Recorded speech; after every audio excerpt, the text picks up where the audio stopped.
So വെറുതെ spec പറഞ്ഞു പോകുന്നില്ല. ഈ രണ്ട് ഫോൺസും എവറിഡേ യൂസിന് എങ്ങനെയുണ്ടെന്ന് നോക്കാം. സോ നമ്മളിവിടെ എടുക്കുന്നത് വിവോ V70 FE ഒപ്പം തന്നെ മോട്ടറോള എഡ്ജ് 70 പ്രോയും ആണ്. സോ ഈ രണ്ട് ഫോൺസും സെയിം സിനേറിയോസിൽ കമ്പയർ ചെയ്തിട്ട് ഏത് ഫോണാണ് ജയിക്കുന്നതെന്ന് നോക്കാം. ആദ്യമേ ക്യാമറയിലേക്ക് വരുവാണെങ്കിൽ വിവോ V20 FEക്കകത്ത് 200 മെഗാ പിക്സലിൻ്റെ സെൻസറാണ് നമുക്ക് ലഭിക്കുന്നത്. കൺസിസ്റ്റൻസിയുടെ കാര്യത്തിൽ വളരെ മോശമാണ്. കളേഴ്സ് ആണെങ്കിലും വളരെ ഇനാക്യുറേറ്റ് ആണ്. അതുപോലെ പ്രോസസ്സിംഗ് ആണെങ്കിലും അത്ര പോരാ. ഒപ്പം തന്നെ ലോ ലൈറ്റ് ഫോട്ടോസ് നോക്കുന്ന സമയത്ത് വളരെ സോഫ്റ്റ് ആണ്, നോയ്സി ആണ്. അതുപോലെ വെറും ഒരു 8 മെഗാ പിക്സൽ വരുന്ന അൾട്രാ വൈഡ് ആംഗിൾ ക്യാമറയാണ് നമുക്ക് ഈ ഫോണിൽ ലഭിക്കുന്നത്. ഇനി മോട്ടറോള എഡ്ജ് 70 പ്രോയിലേക്ക് വരുവാണെങ്കിൽ നമുക്ക് സോണി LYT 710 സെൻസറാണ് വന്നേക്കുന്നത്. 50 മെഗാ പിക്സൽ വരുന്ന ultra wide plus macro lens ആണ് വരുന്നത്. അതുപോലെ ലോ ലൈറ്റിൽ നല്ല ഡീറ്റെയിൽസ് ലഭിക്കുന്നുണ്ട്. ഒപ്പം തന്നെ എല്ലാ ലൈറ്റിംഗ് കണ്ടീഷൻസിലും നല്ല ഫോട്ടോസ് ആണ് കിട്ടുന്നത്. അതുപോലെ പാൻടോൺ വാലിഡേറ്റഡ് ആയതുകൊണ്ട് തന്നെ ട്രൂ കളേഴ്സ് ആണ് കാണിക്കുന്നത്. ഒപ്പം തന്നെ എല്ലാ ക്യാമറാസിലും cinematic 4K 60 FPS recording support ചെയ്യുന്നുണ്ട്.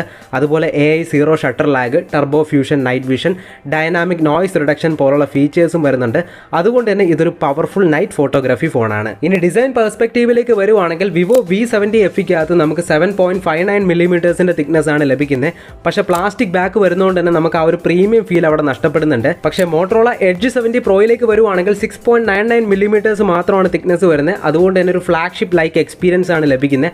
അതുപോലെ quad curved ultra slim design ആണ് വന്നേക്കുന്നത്. ഒപ്പം തന്നെ സാറ്റിൻ, ഫാബ്രിക്, ഒപ്പം തന്നെ മാർബിൾ ഫിനിഷസിലായിട്ട് നമുക്ക് ഈ ഫോൺ അവൈലബിൾ ആണ്.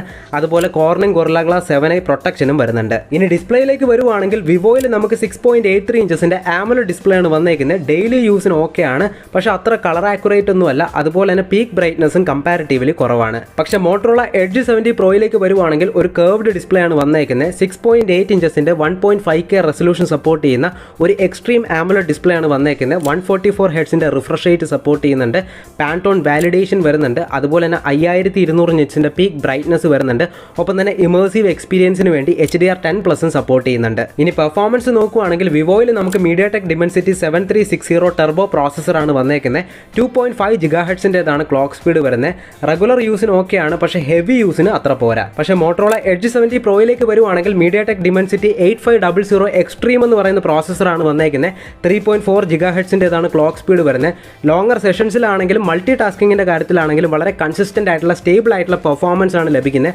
അതുപോലെ BGMIയിൽ നമുക്ക് 120 FPS വരെ കിട്ടുന്നുണ്ട്. സോ അണ്ടർ 40Kയിൽ ബെസ്റ്റ് ക്യാമറ ഫോൺ നോക്കുന്നുണ്ടെങ്കിൽ മോട്ടറോള എഡ്ജ് 70 പ്രോ ആയിരിക്കും ഏറ്റവും ബെസ്റ്റ് ഓപ്ഷൻ, എസ്പെഷ്യലി നൈറ്റ് ഫോട്ടോഗ്രാഫിയുടെ കാര്യത്തിൽ. ഏപ്രിൽ 29-നാണ് ഈ ഒരു ഫോണിൻ്റെ സെയിൽ സ്റ്റാർട്ട് ചെയ്യുന്നത്. 36,999 എന്ന് പറയുന്ന പ്രൈസ് പോയിന്റിൽ നിങ്ങൾക്ക് ഈ ഫോൺ വാങ്ങാൻ സാധിക്കും. വാങ്ങാൻ താല്പര്യമുള്ളവർക്ക് ഫോൺ എക്സ്പേർട്ടിലും മാസ്ട്രോ ഫോണിലും അവൈലബിൾ ആണ്.